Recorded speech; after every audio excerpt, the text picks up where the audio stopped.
What's up, JMU Nation? Welcome back to another segment of Extra Points. Joining me today is the head sports editor, Madison Hricik.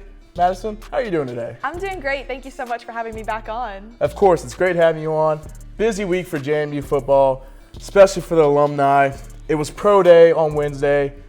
What can you tell me? What are your overall thoughts? So JMU Pro Day was a huge event for 11 football players. You had pretty much a nice mix of offense and defensive players. Some highlights were defensive end Mike Green, quarterback Cole Johnson, and kicker Ethan Radke were three big names that really were showing up and showing out. And I mean, they were able to perform and show off their skills through speed, agility, strength, and then position-based tests in front of over 20 of the 32 NFL teams. And so it was a big day, and I thought a lot of players really did a good job.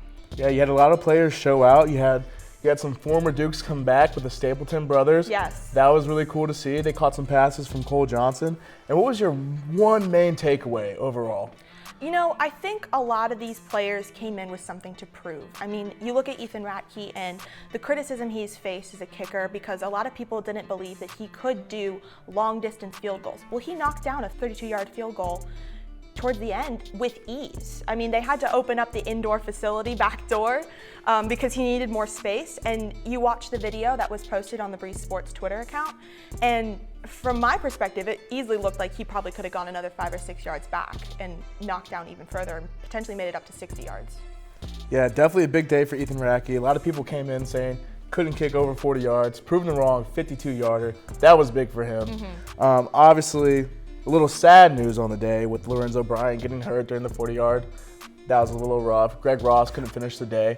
But still, for the rest of the players, you definitely saw them come out and shine. They put on their best performance. Cole Johnson definitely commanded everyone on the field when he was doing the throwing drills. So it was definitely a great day overall for all the Dukes. Absolutely. And, you know, talking about Johnson, what impressed me more than anything was the story of how he got his receivers for his throwing script. I mean, the Stapleton brothers had their 2020 Pro Day canceled because of the pandemic, and they were able to come back and be able to catch passes from Cole, run those drills, show off a little bit more. But what impressed me was finding out from the two Stapleton brothers, they had 3 days of practice with Cole. I mean, it was kind of a circumstance of coincidences. I mean, Cole Johnson said it was a perfect situation, and quarterback coach Tino Sinceri said it was a great opportunity, and there was a comfort level for Cole because he had played with these guys for years. And so I thought it was really impressive because you look at quarterbacks when they're preparing for pro days, they choose their receivers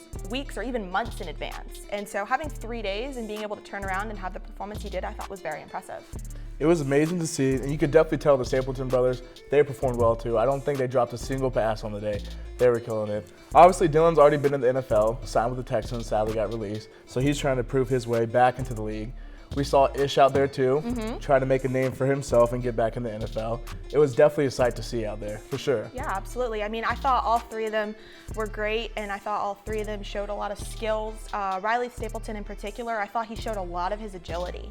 And as a wide receiver, that is a huge part of what you need to be someone that could be picked for a draft. And I think he showed out on that, and he felt very pleased with his performance when we were able to talk to him afterwards.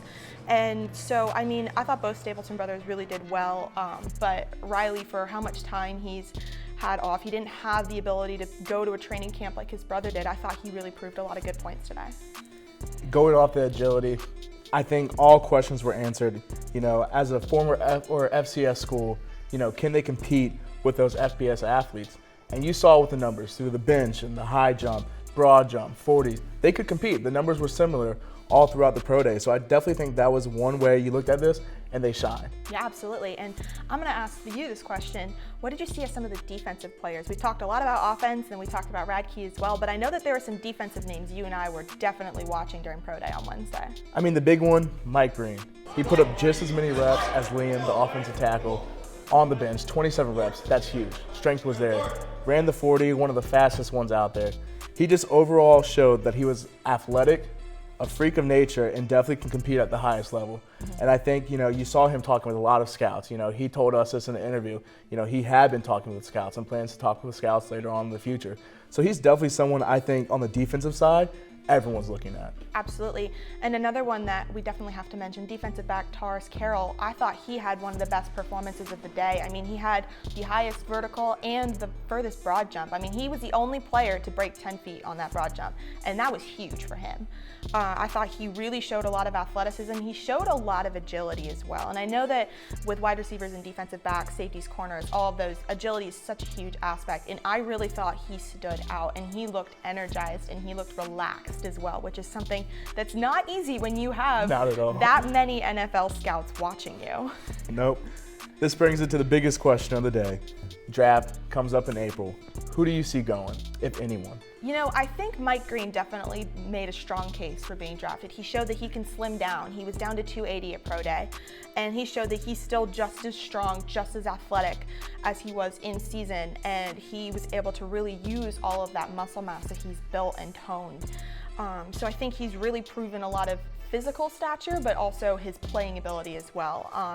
One that I think people should watch for is Cole Johnson. I know that a lot of people may not expect him to potentially get drafted, but I mean, NFL scouts were impressed with what he did, and he was very proud of it. And you know, he had conversations with the Colts and the Chargers that were kind of going around in a little bit of rumorville, as I like to call it, on Twitter the day after. So I think that that's something you have to pay attention to as well. He was another player that showed that he has the ability to put on weight, lose weight, be flexible as an athlete. And so I think that's somebody you might have to keep out for as well. Maybe not a draft if he ends up not getting a late pick, but I definitely see him getting a training camp invite. Yeah, I think Mike Green is definitely the one player you look at and you walk away from the pro day saying he's the best player on this field, most likely to get drafted. But actually, surprisingly for me, I think it's going to be Cole Johnson. You know, you look away at everything else. It's a deep D-line class, so it might be a little tough for Mike to find his way on the board. But for Cole Johnson, just such a smart player.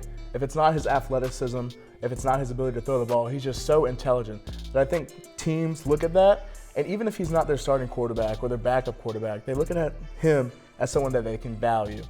You know, they can bring him in. Maybe he ends up becoming a coach in a couple of years. Maybe he works in the executive office in a couple of years.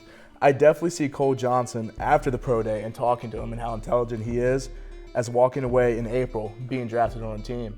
And like you mentioned, both the Chargers and Colts looked at him. You know, if you have multiple teams looking at you like that, someone's going to want to take the chance. That way someone else doesn't pick him up in free agency. So I definitely could see him going, especially at the quarterback position being so important. And this year, as a lot of people know, the draft seems to be a little weak in the quarterback section. So absolutely. I mean, there's a lot of opportunities for all of these players, but those two really stood out as the potential draft picks. And that's not to say that any other player has just as much of a shot at a training camp invite or even being drafted. I mean, we're not NFL scouts. We can only kind of go off what we know, but I would not be surprised if there were some names that we know pretty well kind of sneaking in late or getting a day of signing or training camp invite. Like you said, Ethan Hricik, the dude's a beast, point leader. He proved that he can kick from long, so it wouldn't surprise me either if he gets drafted. Absolutely, yeah. It's definitely a lot to look forward. You know, JMU has a lot of young athletes that are great and looking to make it at the next level. That's all we have from Extra Points this week. We'll see you next time.